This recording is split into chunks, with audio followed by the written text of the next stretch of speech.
ഇത് വികാരം വ്രണപ്പെട്ടു എന്നാണ് പറയുന്നത്. വികാരം വ്രണപ്പെടാൻ ഈ പാട്ട് കേട്ടാൽ സാധ്യതയുള്ള ഒരേ ഒരാള് ഈ കട്ടിട്ട് ജയിലിൽ കിടക്കുന്നവർക്ക് മാത്രമാണ്. കാരണം ഈ കട്ടവർക്കെതിരെ പാട്ട് എഴുതുമ്പോൾ ആരുടെ വികാരമാണ് വ്രണപ്പെടുന്നത്?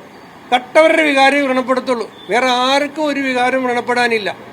അപ്പൊ അതുകൊണ്ട് വികാരം വ്രണപ്പെട്ടു എന്ന് പറഞ്ഞ് കേരളത്തിലെ ജനങ്ങളുടെ മുമ്പിൽ കൂടുതൽ പരിഹാസ്യരാകാൻ പോകാതെ ഗവൺമെന്റിന് തിരുത്തേണ്ട ഒരുപാട് മേഖലകളുണ്ട്.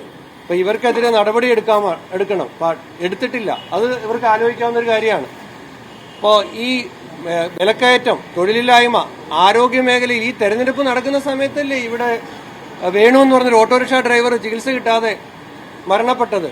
ഡോക്ടർ ആരിസ് ഹസന്റെ വെളിപ്പെടുത്തൽ നിങ്ങളെല്ലാം ലോകത്തെ മുഴുവൻ കേൾപ്പിച്ചതല്ലേ, കാണിച്ചതല്ലേ? അപ്പൊ ഇങ്ങനത്തെ പ്രശ്നങ്ങളാണ് ഇവരുടെ തോൽവിക്ക് കാരണം.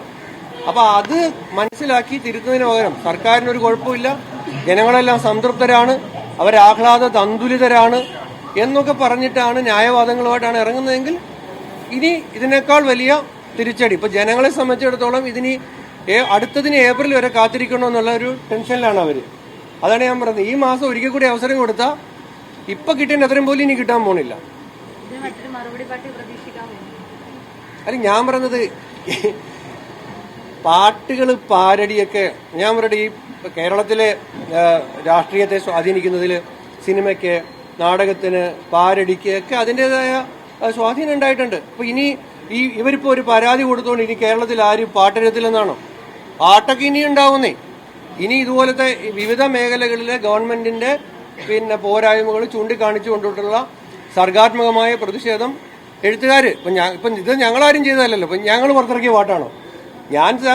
ഇത് എഴുതിയ ആളെ കണ്ടെത്തിയതും പാട്ട് പാടിയ ആളെ കണ്ടെത്തിയതും ഞാൻ ഡൽഹിയിൽ പാടിയതിനു ശേഷം മാധ്യമങ്ങളാണ് ഇവരെ അന്വേഷിച്ചു പോയി കണ്ടെത്തിയത്.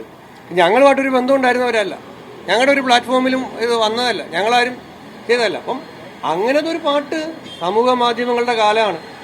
നമ്മുടെ വീട്ടിൽ സ്വീകരണ മുറിയിൽ ഇരുന്ന് പാടിയാൽ പോലും വൈറലാകുന്ന കാലത്ത് ഇതൊക്കെ അതിന്റെ ആ സ്പിരിറ്റിൽ എന്തുകൊണ്ട് CPM പോലെ കലാകാരന്മാരൊക്കെ ഉള്ള ഒരു പാർട്ടി കഴിഞ്ഞ ദിവസം നമ്മൾ പ്രതിഷേധിച്ചില്ലേ നിശാഗന്ധിയിലൊക്കെ? എന്തിനു വേണ്ടിയിട്ടാണ് പ്രതിഷേധിച്ചത്? ആവിഷ്കാര സ്വാതന്ത്ര്യത്തിന് വേണ്ടി നിശാഗന്ധിയിൽ പ്രതിഷേധിക്കുക, നേരെ പോയി ഒരു പാട്ടിനെതിരെ പരാതി കൊടുക്കുക. ഈ കോമഡിയല്ലേ ഇവർ നടത്തുന്നത്? അപ്പൊ ശരി.